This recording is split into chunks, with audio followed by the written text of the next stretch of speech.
할렐루야. 자, 어느 교회에 할아버지와 손자가 함께 교회를 다녔습니다. 근데 이 할아버지가요, 맨 앞자리에 앉아서 설교 들을 때마다 조는 거예요. 그러니까 이 목사님이 은혜가 안 되잖아요. 그래서 어느 날 손자를 몰래 불러서 제안을 합니다. 너 말이야, 하나님 할아버지 주무실 때마다 깨우면 내가 1,000원 줄게. 어떻게 됐을까요? 작전이 성공했어요.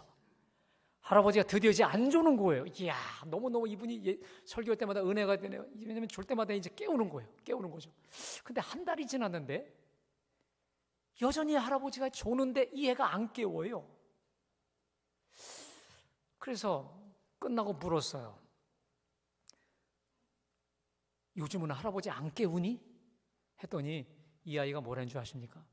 실은 할아버지가 저한테 2,000원 주셨어요. 깨우지 말래요. 여러분, 여기서 중요한 게 뭡니까? 이 꼬마 아이도 뭐의 위력을 알아요? 돈의 위력을 안다는 거예요. 1,000원보다 2,000원 위력을 하는 거죠. 이 순진한 아이의 마음도 그냥 확 돌려버리는 이 돈의 능력 아닙니까?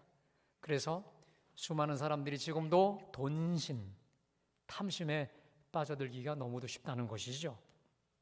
자, 그래서 우리가 오늘도 3주간에 걸쳐서 지금 돈과 물질의 탐심에 빠진 이 어리석은 부자의 비유를 말씀하고 있는데 잠시 복습하겠습니다.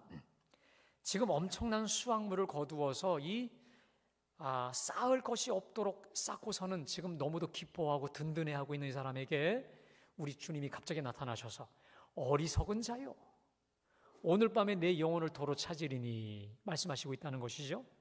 여러분, 이 사람을 향해 왜 어리석다고 말씀하시고 있습니까? 생명의 주인이 누구신데, 행복의 주인, 우리 미래의 주인이 하나님이심에도 불구하고 자기가 풍성하게 쟁겨놓은 이 물질, 돈을, 정말 돈이 나의 행복과 미래를 책임져 주는 것으로 착각을 하고 있는 거예요. 다시 말해, 이 물질을 하나님보다 더 의지하고 든든히 여기고 있잖아요. 우상처럼 섬기고 있기 때문에 어리석다 한 것이죠. 근데 여러분, 제가 지지난주에 말씀드렸듯이 현대인들에게 있어서 특히 이 돈을 향한 탐심을 뭐가 가속화시킬까요? 미래를 향한 두려움이 그래요. 아직 오지 않은 예측 불허한 이 미래, 이 나의 장래에 대한 두려움과 염려가 이 불안을, 그리고 이 탐심을 부추기고 있다 이 말이에요. 그래서 탐심을 근원적으로 극복할 수 있는 방법은 제가 말씀드렸듯이 나의 안전과 나의 미래와 생명이 하나님께 있다라고 하는 것을 분명히 믿고 나아갈 때 가능케 될 줄로 믿습니다. 자, 그래서 여러분, 우리 하나님이요, 참 대단하세요. 너의 생명과 너의 미래와 너의 안전이 나에게 있다 라고 하는 것을 분명히 각인시키신 장치가 뭘까요? 제도적 장치가 뭔지 아세요? 오늘 우리가 지키는 주일 성수입니다. 주일날 하나님께 나와 드리는 이 주일 예배가 바로 이러한 생명이, 너의 시간이, 그리고 너의 안전의 주인이 바로 나다라고 하는 하나님의 만들어 놓으신 제도적 장치입니다. 여러분, 이스라엘 백성들은요, 여러분 아시다시피 2000년 동안 나라를 잃고 살았어요. 그냥 세계 각국 민족에 흩어져 떠들이로 살았는데 이들이 민족성을, 자신들의 고유한 민족성을 잃지 않고, 그 다음 선민의식을 잃지 않고, 특별히 1948년에 나라를 독립할 수 있었던 비결이 있습니다. 어느 랍비에게 물었을 때 그 랍비가 이렇게 말합니다. 우리가 안식일을 지킨 게 아니라 안식일이 우리를 지켰다, 이런 말합니다. 무슨 말이냐면 그들은 2000년 동안 나라를 잃고 떠돌이 생활을 하면서도 여러분, 칼처럼 거기가 어디든지 유대인 1명 이상 모이면 안식일은 생명처럼, 그들은 무슨 일이 나도 생명처럼 안식일을 지켰다라는 거예요. 그런데 그 지킨 안식일이 결국 자기들을 지켰다라고 하는 것처럼 여러분, 우리가요 아무리 바쁘고 정말 하늘이 무너진다 할지라도 우리 하나님의 날, 우리 주님 부활하신 이 주일을 거룩하고 온전하게 지킬 때 여러분, 하나님이 우리를 책임져 주시는 줄로 믿습니다. 한 주간을 책임지시는 거예요. 왜? 일주일의 첫날이 일요일, 주일 아니겠습니까? 주님의 날 온전히 지킬 때 주님이 책임진다 이 말이에요. 또 하나, 이 사람을 향해서 주님이 또 한 가지만 말씀드리겠습니다. 제가 우리 교회를 향해 자부심을 느끼는 게 있습니다. 자부심이 있습니다. 그게 뭐냐면, 제가 이렇게 가만히 목사님들하고 교제하다 보면 새벽 예배를 현장에서 지키는 분들은 교회는 많은데 우리 교회처럼 현장과 이 가정에서 이 온라인으로 생중계되는 교회들이 생각보다 적어요. 여러분, 우리가 하나님께 새벽 제단을 지킨다는 의미가 뭘까요? 오늘 이 하루의 생명과 안전과 행복, 누구 손에 있다? 하나님 손에 있다라는 거예요. 오늘 하루 이 첫 시간을 하나님께 내가 드림으로 나의 생명과 나의 행복과 나의 안전은 하나님 손에 있습니다라고 하는 고백이 새벽 제단이거든요. 바라기는 오늘 예배하는 우리 갈보리 모든 교우들은 혹 현장에 나오기가 어렵다면 가정에서 온라인으로라도 생중계되는 새벽 제단을 지킴으로 하루를 주님과 함께 정말 신바람 나게 시작하는 복된 우리가 되시기를 주님의 이름으로 축복합니다. 자, 또 한 가지 이 부자를 향해서 우리 주님이 어리석은 자요라고 말씀하셨던 그 이유는요, 하나님께서 이 사람에게 재물 얻을 능력과 생명을 다 주셨음에도 다 내가 자기가 했다는 거예요. 그래서 우리 주님께 큰 책망을 받고 결국은 그 생명도 거두어 가시지 않습니까? 자, 그래서 우리 하나님이 사람이 교만해지지 않도록, 배은망덕해지지 않도록 우리 하나님께서 내 하나님 여호와를 기억하라, 그가 내게 재물 얻을 능력을 주셨다라고 하는 것을 각인시키도록, 그래서 그로 인해 탐심을 원천적으로 극복하도록 세우신 장치가 뭐라고요? 헌금제도입니다. 특별히 11조를 드리게 했습니다. 그래서 우리가 하나님께 온전한 11조를 하나님께 올려드릴 때 여러분, 우리 물질이 다른 것으로 새지 않게 하여 주시는 줄로 믿습니다. 그뿐만이 아니라 우리 하나님께서 복을 쌓을 것이 없도록 쏟아부어 주신다. 한번 시험해 보라고 말씀해 보셨으니 이 약속 붙잡으십시오. 사랑하는 여러분, 오늘 여러분에게 말씀을 전하는 이 담임 목사가 정말 여러분에게 소망하는 게 있어요. 저는요, 진심이에요. 우리 모든 교우들이 우리 하나님으로부터 물질의 복을 좀 많이 받았으면 좋겠습니다. 아멘? 정말 복을 쌓을 것이 없도록 이 말라기서의 이 약속의 말씀대로 진심이에요. 물질 세워나가지 않고 다른 걸로 밑 빠진 독에 물 부기식으로 세워나가지 않고 온전히 우리 하나님께서 물질의 복 충만히 쏟아부어 주시기를 주님의 이름으로 축복합니다. 이를 위해 우리 하나님 앞에 인색한 자가 아니라 부요한 자가 되어서 하나님께 드려도 또 드리고 싶고 또 드리고 싶은 진정한 하나님 앞에 부요한 자들 다 되시기를 주님의 이름으로 축복합니다. 자, 그리고 오늘 마지막으로 왜 하나님께서 이 부자를 향해 어리석은 자여 라고 말씀하셨을까요? 자, 여러분, 제가 지난주 같이 퀴즈를 하나 내겠습니다. 또 내겠습니다. 자, 지난주 같이 제가 17절부터 19절을 봉독할 테니까 여러분들이 이번에 내가 이거 말고 또 가장 많이 나오는 단어가 뭔지를 한번 맞춰보십시오. 여러분 똑똑하시기 때문에 잘 맞추실 것 같은데 제가 한번 봉독할게요. 심중에 생각하여 이르되 내가 곡식 쌓아둘 곳이 없으니 어찌할까 하고 또 이르되 내가 이렇게 하리라. 내 곡간을 헐고 더 크게 짓고 내 모든 곡식과 물건을 거기 쌓아두리라. 또 내가 내 영혼에게 이르되 내 영혼아 여러 해 쓸 물건을 많이 쌓아두었으니 평안히 쉬고 먹고 마시고 즐거워하자. 여러분, 뭐가 가장 많이 또 등장합니까? 똑똑하십니다, 여러분. 그죠? 쌓아두라. 자, 보세요. 17절에 보세요. 내가 곡식 쌓아둘 곳이 없으니 18절에 쌓아두리라. 또 19절에 물건을 많이 쌓아두었으니, 그리고 여러분 21절에도 자기를 위하여 재물을 쌓아두고라는 것이죠.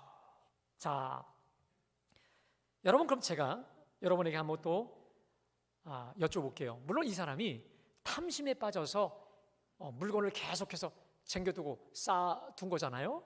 그러면 왜 이 사람은 이렇게 정신없이, 조금 더 심하게 말하면 미친 듯이 기존의 좋은 곡간을 다 헐고서라도 또 쌓고 챙겨 둔는 겁니까, 여러분? 왜 계속해서 정신없이 쌓아두는 겁니까? 물론 탐심, 탕욕 때문에 그래요. 먹고 마시고 그거 가지고 먹고 마시고 즐기려고 그러는 거 맞아요. 근데 여러분, 근본에 들어가면 왜 그럴까요? 잘 모르시겠죠? 어제 가만히 제가 말씀을 묵상하는데 이 불꽃이 왔어요. 지금 이 사람 마음에는 뭐가 있는 줄 아세요? 이 모든 쌓아놓은 거 다 누구 거? 내 거니까 쌓아두는 거예요. 내 거니까. 여러분, 예를 들면 이런 거죠. 집안에 손님이 왔어요. 핸드폰이나 뭘 두고 왔어요. 여러분, 다른 데 쟁겨놔요? 따로 구분해놔요. 내게 아닌 손님 거, 남의 거는요 따로 구분해놔서 내게 아니기 때문에 얼마든지 손님이 와서 찾아가도록 구별해놔요. 하지만 내 거는 여기든 저기든 어디든지 쌓아놓고 쟁겨놔요. 왜? 영원히 내 거라고 생각하기 때문에.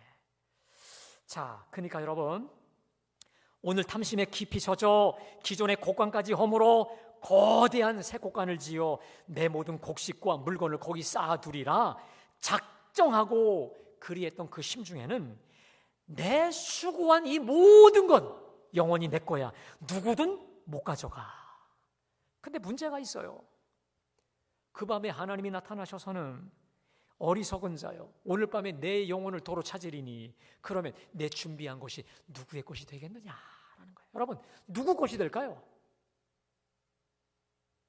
모르죠, 뭐 그건. 근데 중요한 것은 내 거는 절대 되지 않고 남의 것이 된다는 거죠. 왜? 내 생명의 죽음과 더불어. 근데 여러분, 그래서 이 사실을 깨닫는 그 순간 이 부자가 얼마나 허망에 빠졌을까? 허무에 빠졌을까? 내가 이러자고 이 고생했는가? 얼마나 통탄했겠습니까? 그런데요, 구약 성경에 오늘 이 어리석은 부자하고 똑같은 사람이 있어요. 제가 지난주에도 말씀드렸지만 이 부자하고 똑같이 어리석음에 빠져서 지금 통탄하고 허무함에 빠진 사람이 있습니다. 누군 줄 아세요? 솔로몬입니다.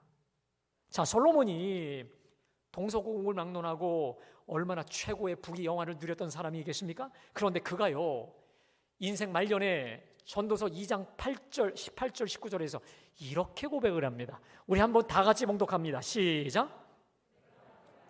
내가 한 모든 수고를 미워하였노니 이는 내 뒤를 이을 자에게 남겨주게 됩니다. 그 사람이 지혜자일는지 우매자일지야 누가 알야마는 내가 해 아래에서 내 지혜를 다하여 수고한 모든 결과를 그가 다 관리하나니 이것도 이해되십니까? 자, 그런데 바로 그 밑에 구절에 전도서 2장 24절에 이렇게 말합니다. 일평생에 근심하며 수고하는 것이 슬픔뿐이라 그의 마음이 밤에도 쉬지 못하나니 이것도 헛되도다. 이게 무슨 말이에요? 내가 이걸 어떻게 번 건데, 내가 이걸 어떻게 내 소유로 만든 것인데 잠 못 자고 일평생 근심과 고생 속에서 마음 졸여가면서 내가 벌고 챙긴 것인데 내 걸 남에게 넘겨줘. 그가 지혜자인지 우매자인지 모르지만 내 일평생 내 지혜뿐만 아니라 내 쌓아놓은 모든 걸 남이 차지한다니 허무하다, 이 말이에요. 사랑하는 여러분, 저는 오늘 예배하시는 여러분 모두가 정말 누구보다 부지런하고 누구보다 정직하고 성실하고 최선을 다해 그 대가로 여러분의 돈과 물질의 소득을 번 분들이라 저는 확신해요. 당연하죠. 그래서 저는 여러분들을 존경하고 특별히 여러분들의 이 피땀 어린 소득이 귀하다라고 생각합니다. 그래서 여러분, 저를 비롯한 여러분들이 그 수고한 그것이 진정으로 그리고 영원히 여러분의 것이 되기를 주님의 이름으로 축복합니다.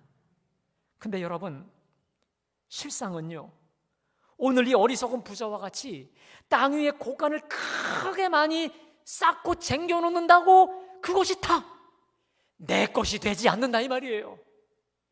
많이 쌓을 수 없을 만큼 다 쌓는다고 내게 되지 않는다는 말이에요. 여러분, 오늘 본문을 보세요. 이렇게 곡간에 가득 채운 이 부자에게 20절에 뭐라 하십니까? 어리석은 자요, 오늘 밤에 내 영혼을 도로 찾으리니 그러면 내 준비한 것이 누구 것이 되겠느냐?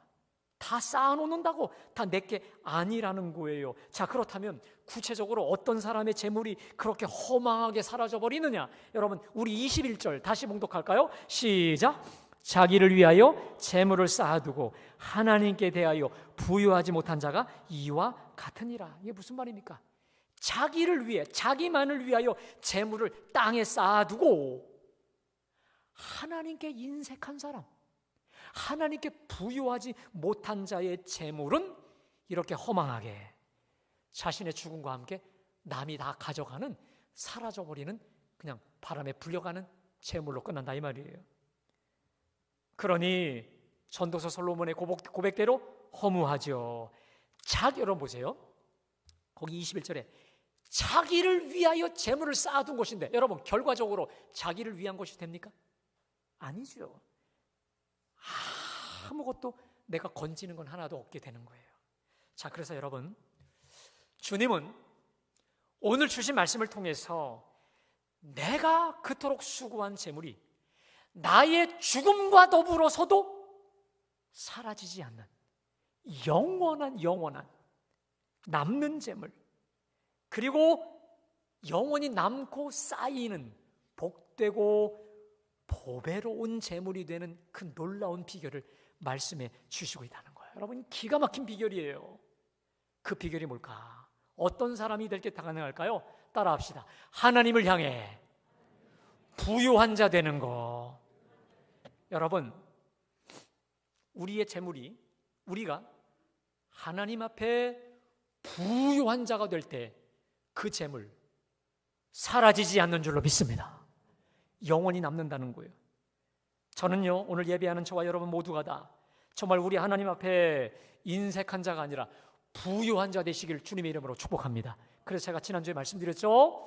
우리 하나님 앞에 부유한 자가 되는 그 방법 중에 하나가 하나님께 물질 드림에 있어서 인색한 자가 되지 말자라고 말씀드렸듯이 다시 여러분에게 강조하지만, 하나님께 드리고 또 드려도 아깝지 않은 정말 진정한 탐심에서 자유한 사람, 진정으로 하나님께 부유한 자들 되시기를 주님의 이름으로 축복합니다. 자, 그리고 오늘 두 번째로 하나님 앞에서 실질적으로 부유한 자가 되는 두 번째 방법이에요. 두 번째 방법입니다. 여러분, 솔직히 말씀드리자면 제가 이 어리석은 부자의 비유는 지난주에로 끝나려고 했어요. 그래서 자, 이제 우리 예수님의 비유가 또 무슨 비유인가, 이걸 순서를 넘어가려고 하는데 놀라운 걸 하나 발견했어요. 여러분, 제가 오늘 두 번째 읽었던 그 단락이 그렇다면 어떻게 하나님 앞에 부유한 자가 될 수 있는가 이 말이에요. 내가 어떻게 하나님 앞에 부유한 삶을 살아가는 진정한 영적인 부자의 삶을 살 수 있는가에 대한 구체적 비법을 우리에게 말씀하시고 있다라는 것입니다. 다시 말해, 어리석은 부자의 완결판이 바로 오늘 이 두 번째 단락인 것이죠. 여러분, 제가 오늘 이 단락은 사실 22절부터 34절까지 있는 것인데 다 읽진 않았어요. 근데 우리가 너무도 잘 아는 거죠. 우리 주님이 무엇을 먹을까, 무엇을 마실까, 무엇을 입을까 걱정하는 사람에게 이는 다 이방인들이 걱정하는 것이라 너희 하늘 아버지께서 다 아셔, 다 아셔. 걱정하지 마. 그래서 뭐라 하십니까? 우리 31절 말씀, 31절 우리 한번 다 같이 봉독합니다. 31절 시작.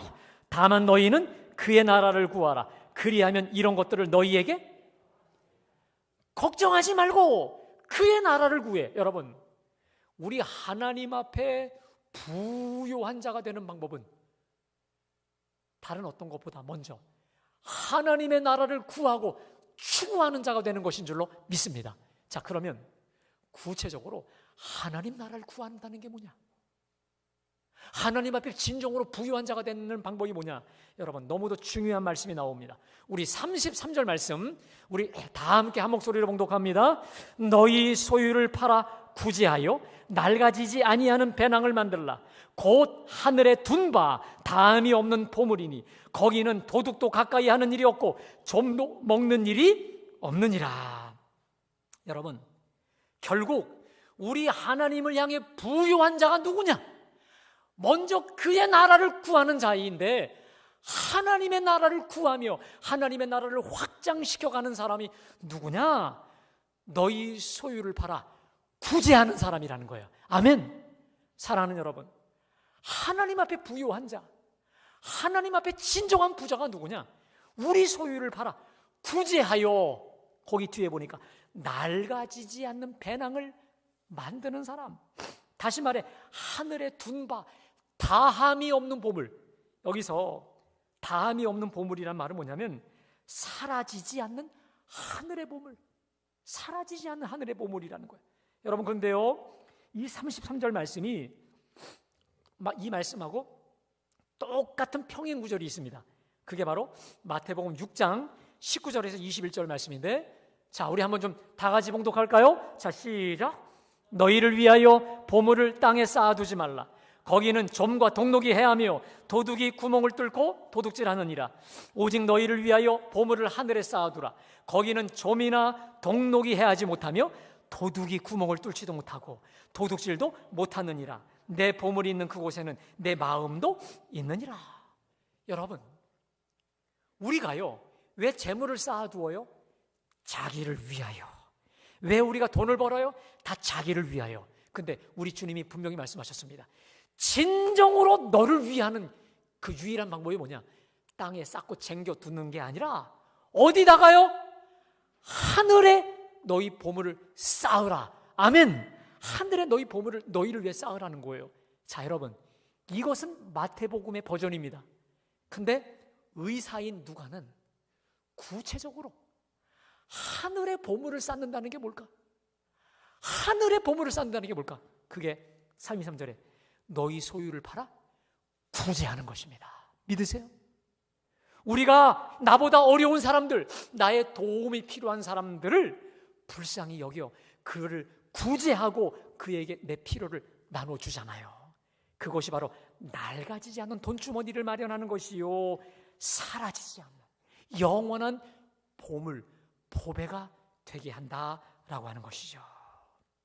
자, 그렇다면 우리가 어떻게 구체적으로 우리의 소유를 팔아 낡아지지 않는 하늘의 영원한 배낭, 돈주머니를 계속 저축할 수 있는 것이냐, 이 말이에요. 여러분, 우리에겐 이런 두려움이 있어요. 제가 솔직한 말씀드릴게요. 너희 소유를 팔아 구제하라. 그럼 이런 생각이 들어요. 나 뭐 먹고 사냐고. 내 거 다 팔아서 남에게 다 주면 어떻게 살라라고 하는 우리 마음속에 피해의식과 두려움이 있어요. 자, 그래서 저는 이 해법을, 너희 소유를 팔아 가난한 자, 이 구제하라, 이 부분에 대한 해법을 우리 감리교 창시자인 존 웨슬리 목사님에게서 찾으려고 합니다. 제가 지지난주와 지지난주 두 번에 걸쳐서 주보에 우리 웨슬리 목사님의 돈 사용에 대한 방법을 말씀드렸지 않습니까? 존 웨슬리 목사님의 경제 원칙 3가지가 있죠. 좀 띄워주시겠습니까? 우리 다 같이 읽습니다. 시작. 많이 벌어라. 두 번째, 할 수 있는 한 최선을 다해 저축하라. 세 번째, 할 수 있는 한 많이 주어라 라고 하는 것인데요. 자, 이 존 웨슬리 목사님이요, 첫 번째, 두 번째, 할 수 있는 한 최선을 다해 벌고 최선을 다해 저축하라. 그런데 그것만으로 안 된다는 거예요. 자, 그 다음에 좀 띄워주시겠습니까? 웨슬리 목사님이 이런 말해요. 여러분, 참 저는 명언 중에 명언이에요. 누구든지 최선을 다해 벌고 저축하는 것으로 자기가 해야 될 바를 다 했다고 생각하고 거기서 멈춰서는 안 되고 더 높은 목표를 향해 가야 되는데, 그렇지 않으면 모든 게 허사가 된다. 만일 그가 싹 놓기만 한다면 진정한 의미에서 저축이랄 수 없다. 싹 놓는다고만 저축이 아니라는 거예요. 그 다음, 돈을 땅속에 파묻노니 차라리 바다에 던지는 것이 낫다. 그 다음이요, 당신이 금고나 은행에 돈을 넣어두기만 한다면 그것을 땅속에 파묻는 것, 그래서 바닷가에 던져버리는 것과 아무 차이가 없다. 쉽게 말해 우리 버전으로 말하면 은행이나 금고에 쟁겨놨다고 그게 네 돈이 아니라는 거예요. 그러면서 할 수 있는 한 최선을 다해 벌고, 둘째로 할 수 있는 한 최선을 다해 저축하고, 할 수 있는 대로 모든 걸 주라는 거예요. 자, 그러면 웨슬리 목사님이 구체적으로 세 가지를 제시합니다. 할 수 있는 한 많이 다 주라. 세 가지 해법을 제시합니다. 첫 번째가 뭐냐? 먼저 당신의 손에 맡기셨으니 하나님께서 원하시면 얼마든지 도로 그 권리를 회수하실 수 있는 그 소유물 가운데 일부를 당신의 필요를 위해 쓰라. 여러분, 할 수 있는 한 많이 주라. 첫 번째 뭐냐? 누구를 위해 쓰라? 나의 필요를 위해 쓰라는 거예요. 첫 번째. 다시 말해, 먹을 음식, 입을 의복, 신체를 건강하기 위해 너에게 필요한 거 최선을 다하라는 거예요. 첫 번째. 두 번째는 아내와 자녀, 하인, 그리고 당신 가족에 속한 다른 이에게 공급하라. 두 번째 뭡니까? 너 가족에게 최선을 다하라는 거예요. 세 번째, 이렇게 한 후에 남아있는 것을 믿음의 식구들을 위해 선용하라. 이렇게 함으로써 너는 네가 할 수 있는 최선을 다해 남에게 주게 되는 것이다. 여러분, 제가 이 글을 읽고 나서 안도의 한숨을 쉬었어요. 저는 다 주라고 하는 줄 알았어요. 다 주라는 줄 알았어요. 그럼 나 어떻게 살라고? 뭐 먹고 살라고? 이런 줄 알았는데 우리 웨슬리 목사님이 이렇게 현실주의자예요. 그런데 이분의 말에 의하면 나 자신을 위해 쓰는 것도, 우리 가족들을 위해 쓰는 것도, 나머지를 가지고 어려운 자를 위해 선용하는 것, 이 모든 것 다 하나님의 것을 하나님께 돌려드리는 것이다. 여러분, 그래서 나를 위해 사용하실 때 너무 죄책감 갖고 쓸 필요가 없다라고 하는 것이죠. 참 위로가 되었습니다. 그런데 이뿐 아니라 웨슬리 목사님이 자주 이렇게 말했습니다. 한번 좀 띄워주실까요? 경건한 유대인은. 한번 우리 다 같이 읽어볼까요? 시작. 10분의 1조를, 바리새인은 10분의 2조를 하나님께 드린다. 그러나 진정한 그리스도인은 10분의 5조와 10분의 8조 또는 그 이상도 하나님께 드리고 이웃에게 준다. 무슨 말입니까? 하나님과 이웃에게 정말 부요한 자가 진정한 크리스찬이라는 거 아니겠습니까? 그런데 그 원인, 그 이유, 근거가 뭐냐? 그 다음이 중요합니다. 우리 한번 다 같이 읽습니다. 그 다음이요, 시작. 당신의 보물을 하늘나라 은행에 저축하라. 그곳은 이 세상보다 훨씬 안전한 창고이며 그날에 하나님이 당신에게 다시 찾아주실 것이다. 가난한 사람에게 주는 것은 하나님께 드리는 것이며 그날에 당신이 다시, 여러분 이 말씀을 믿으세요? 이게 웨슬리 목사님의 고백일 뿐만 아니라 잠언 19장에서 주님이 이렇게 약속하셨습니다. 잠언 좀 띄워주십니다. 시작. 가난한 자를 불쌍히 여기는 것은 여호와께 구워 드리는 것이니 그의 선행을 그에게 갚아 주시리라. 믿으세요? 하나님께 구워주는 거래요.